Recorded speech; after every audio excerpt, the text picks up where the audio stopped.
feel like because of the group effort mentality, we can really rely on each other too. It's not all one person that has to do, all the riffs, all the lyrics, all the melodies. And that is what I think makes Nothing More different.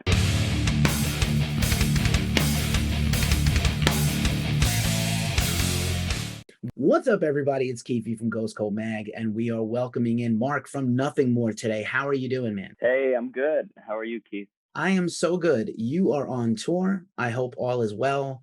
A lot of tours and festivals here in North America right now, so it's busy season as you get ready to drop a new album. Yeah, you're absolutely right. There are so many tickets. Every band and their mom are playing, for the next foreseeable future for sure. So it's hard. It's cool as a listener. It's like, wow, this whole week so and so's coming. Every single day. But for the band, it's been a bit difficult. It's like everybody's kind of like scaling down certain venues. Everybody's not selling as many tickets and these things. And but all in all, we're all so stoked to be back after the pandemic. It's been 2.5 years of no live music, so it feels so good to play live and be in front of people that appreciate that and are stoked. To feel needed. We need you, believe me, especially an entertaining band like yours. We just need the live music experience. One of my fears during the before times or the during bad times, the worst of it was that people would not come back, just because livelihoods lost, lives lost. Of course, our hearts go out to people who lost family members, their jobs, their careers. It's a struggle. And now we're back out in the world again. And now we have like a recession and a global other things going on, war and other things that ruin the good, sort of, our vibe. Major problems in life beside first world problems of going to shows. But still, we all have a role. We're all an ecosystem. I say this all the time. The music press is not much different than having a band. Having a website like ours at Ghost Cult is just like when I had a band. It's the same steps. It's the same journey. And we're grateful. I know that this band, Spirits, is the new album. It's coming out on Better Noise, your longtime label, on October 14th. And I know the band worked a long time on this record. And there was originally like an idea that it was going to come out last year. This has happened to many bands. Variety of issues, studio, tour opportunities, the pandemic, vinyl delays, or merch packaging and printing, and trying to have it all out at the same time, because there's a theory that says if you don't have it all ready to go, people will not buy it later. But I think that's not true. I think people will buy it later if they care about the band. So lots of stuff going on to unpack, but Spirits is a banger of a record, and I'm so glad you're bringing it to the people. There's a tremendous wave of singles. These are some of the best songs I've ever heard from the band, and now I've gotten to hear the record, so I'm really feel fortunate. I can't wait for everybody to hear this thing in a few weeks. That's badass. Well, thank you so much for the kind words, Keith. We really appreciate that. You're totally right. It is taken us a long time, taken everybody a long time. You named a number of issues, and I can probably say yes to every single one of those things. You're so right. Nonetheless, we are very excited about the album. October 14th, it'll come out. That's awesome that you've had a listen. It's definitely a journey of an album. There are several songs where we get to go down the rabbit hole and kind of be a little more experimental, lyrically, melodically, chordally, real progressive, riff-wise, everything. And then there are songs that are much more, palatable, but it's all about the lyric and it's all about the melody and chord progression. And I'm really excited because it did take us a long time. It was very frustrating, but I think it's going to be worth the wait, and everyone's going to be really stoked about it.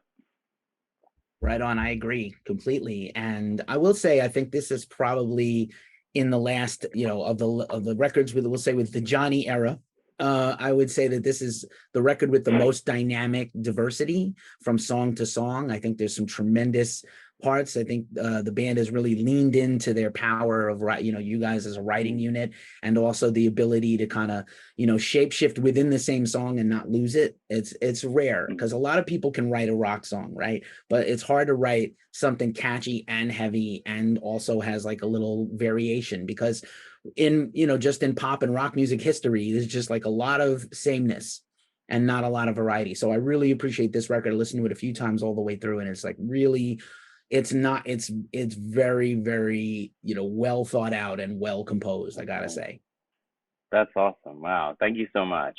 Appreciate that. And that's all those things are considered, to not just be the same cookie cutter arrangement every single song, and not just, I don't know, just have stuff dumbed down, but to take time, be innovative, and still be unique enough without losing our audience.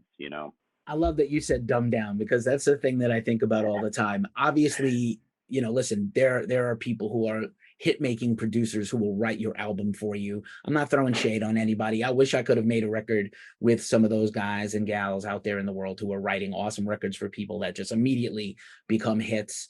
And you guys have had a string of actual radio, still like satellite radio and radio hits, but also the record is deep. There's no throwaways, there's no filler. It's all killer, which I, as a reviewer, love because it's like, you can definitely hear the record. It's like very front loaded and then falls off a cliff in the second half or side two now that we're back in the vinyl era. But I really appreciate that this is like the last couple of songs are as great as the early singles. And it's just, chock full of jams. Well, appreciate that. Thanks so much, Keith. Yeah, man, my Yeah, pleasure. It's all real. I I don't bullshit bands. I think people mistake. I interview the bands I want to talk to and who I think are, I want to get something out of it too. It's not just, selfishly, not just like, oh, this is going to help our YouTube. No, I actually really dig your band. I have for a long time. As I mentioned offline, I chatted with Johnny many years ago. And I think that interview was like about Johnny's journey and electrical engineering and jumping all over a machine on stage and a lot of stuff and less about the music. So I really wanted to kind of dive into spirits with you and unpack this record a little bit. Out of curiosity, I don't think I've ever really asked you guys in the past, how do you guys start making a record? Do you come in with your own riffs and songs? Do you guys collaborate, jam in a room? How do you guys start that process? It's a little bit of everything, and that's kind of important for nothing more. It doesn't always start from the same spot. Sometimes I'll like actually typically I'll get a big assortment of riffs, and we'll kind of go through there. I'll send stuff to Ben, he'll program drums over that, and then from there we'll put bass on it, and then we'll get in a jam room, and then out of that stockpile it's like Johnny will have fresh ears come listen. It's like, oh, this is cool. Oh, this part of this one's cool. Let's like work on that. And then at the same time, like I'll come in with a completely, singer songwriter, just kind of like chords, lyrics, melody type of thing. Johnny will have kind of like some cool piano singer songwriter songs or some wacky techno programmed strange thing that like that's how Funny Little Creatures started. That's how the song Christ Copyright started. Basically what I'm getting at is there's no certain way to start. Well, a lot of the times when you throw yourself outside of your comfort zone and you really rely on yourself and your skills to come up with something unique and something cool, you'll be surprised, not just doing things the exact same way. And that's what gives a record variance, in my opinion. Not every single song's in the same key, not every song's the same tempo, you know. Yeah, it's all of those things. And Ben will program riffs and send them, or drum stuff, send them to all of us, and same with Dan too. So we really try to, I guess, make it fresh and vary it up. It's a group effort, it sounds like, and that's terrific. And also, it's very, fortunate to have Johnny who could sing anything. And as I talked about sameness before, nobody is more guilty than pop and rock singers of sameness and the same three notes and the same half a scale and an octave and nothing else. So it's really great that Johnny is a risk taker vocally. He will really craft a vocal line, bring the song a bunch of drama, and then do something outlandish in a great way with his voice that you just like every time I hear some of those songs, it's like, whoa, what did I just experience? His voice is insane as an instrument. That's really cool. That's really nice of you to say. Yeah, he's definitely a unique singer, and he does come up with some very just personal, different melodies in the way he would approach a melody or sing something, which is cool. I know I happen to know from many years of working with Better Noise that they are not the type to prod you guys and be like, you had all these hits on the last one. I hope you could do it again. I know they let you kind of do your thing from talking to other artists on the label and even former artists on the label and their experience. And so I know it's a challenge in this day and age when you get to kind of the level nothing more is at. It's like I know it's tempting, or I'm sure that the thought doesn't cross your mind, but obviously, look, we've had this kind of success on these previous albums. How do we not repeat ourselves, but also still make a successful record? These things would break my brain if I had to do them. But how do you approach them as a songwriter and an artist? Yeah, I kind of welcome that challenge in regards to like, okay, how do we outdo ourselves? How do we make it better than the last one? A lot of people might get stressed out over that, but that's what we do, and I'm excited to get the chance to kind of keep doing it. To me, it's, I don't know, every album and nothing more, and our growth has been so stepwise that it's just you just keep doing better. Let's not make the same mistakes. Let's work on this. Let's hone this skill, sharpen this. And I feel like because of the group effort mentality, we can really rely on each other too. It's not all one person that has to do, all the riffs, all the lyrics, all the melodies. And that is what I think makes nothing more different. You don't just have that one person having to put on all the stress and all the effort to kind of like redo and rethink it. It is a group effort. And to Better Noises, for lack, I don't know what the word is, claim, to the basically giving them a thumbs up. They're on this album. There was like they pushed us. They heard a lot of the songs and were like, "This is great." From what we're seeing, they're all in the business end and they're crunching numbers and things, and so they're like, "We really want something that's. Do you guys have like something with a major chorus?" And so it's like, okay, yeah, we actually do kind of have this B-side, something sitting here. We weren't sure if it was going to fit in on the record because the record's pretty dark, as you've heard, but the song Best Times, and we went back and kind of woodshedded it and then recreated some things.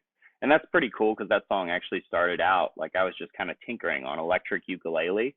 And so the song started from there. And then we went to Jam Room, kind of made it this weird Mars Volta Circus Survive thing.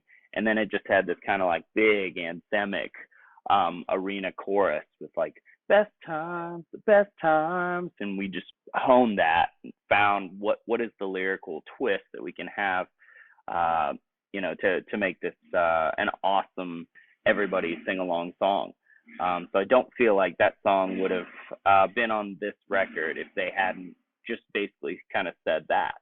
So that's nice. Like you're saying, it's like, right, they don't push us to, hey, like, go do this. We, don't write Face It, don't write Spirits, because those songs are more progressive and they're more maybe for an instrumentalist or something. I still think they're great songs, and I still think they'll be some of our fans' favorite songs, but they're not necessarily a single. You know what I mean? I've been talking a lot and kind of meandering, going down some rabbit holes, but You're good. I'll I jump think, in if I have to. You've been great. This is what I'm all about. I want this process. Not a lot yeah, of people. It's hard. First of all, it's hard to articulate your art. There are definitely a couple of interviews I've had where it's like, no, I can't. I have no idea. I can't put it into words. And then other people find their way through it. So you're perfect. Don't worry about it. This is exactly what I was hoping for. And I will also say, yeah, and I would also say it's funny that you mentioned the Mars Volta. Like I did not have on my bingo card that they were going to have a comeback record this year, but how great is that? And I do hear kind of like a amazing. little, you mentioned earlier about some of the electronic stuff and some of the dynamic stuff that I mentioned. And I hear The Devil Wears Prada and I hear some post-hardcore and I hear Thursday and Thrice, and they're a little bit, not strictly, not exactly, but like I could see how you guys might be fans of those bands. Other people who are fans of those bands might discover nothing more and be like, oh, this has something in common with some of the music I like, or even in Under Oath or Enter Shikari, not like a full-on electronic assault, but like a cool element in some of the songs. So I definitely hear all that. Yeah, absolutely. Well, that's really cool. I appreciate that, Keith. Sorry for this noise if you're hearing stuff. Sound check is beginning. Got it, got it. Well, we're coming to a close in a few anyway, but I just had a couple more for you, and I really appreciate you. Yeah, Of course, now you're out on tour and you're playing some of these new songs live. How are they going over compared to the standbys and the classics the fans love? they're going extremely well. I'm actually kind of shocked at how Spirits is doing. We'll kind of play it. We've been putting You Don't Know What Love Means and Spirits in, and kind of just like alternating per show right now. Um, and because Spirits is a 6 minute long song, but there are definitely moments, as soon as that first riff kicks in, when it goes to the bridge and kind of like the clap part with everybody there, and then Johnny has this huge wail toward the end of the song. Like all of those little moments and sections are like get big applause and people are really feeling it. So that's been pretty cool to have a song, especially that most people don't necessarily know, or know that it's like that's a Nothing More song. Um, Kind of whenever bands can do that, play a little more left of center progressive song and still everybody like feel it and be a part of the journey. That's been awesome. Right on. And then just as a last question for you, of course, I always like to end with a wild card question. So one I have picked out for you is, if you could go back, you've been a professional musician for, I don't know, 15, 16, 17 years. If you could go back to the beginning, get in the time machine and find younger Mark and give him a piece of advice, one piece of advice for your music career, what would that be? Yeah, that's a good question. I would just be encouraging, because it's like we all need all the pitfalls and obstacles along the way, because then that's what makes you get back up again, and that's how you learn from your mistakes. So we've needed everything that we've had happen. But I think if I could, magically go back, I think I would tell younger Mark that it's like the band's gonna make it. You're gonna be all right. You will be able to pay your bills. Don't worry, because those were legitimate fears for a long time for all of us.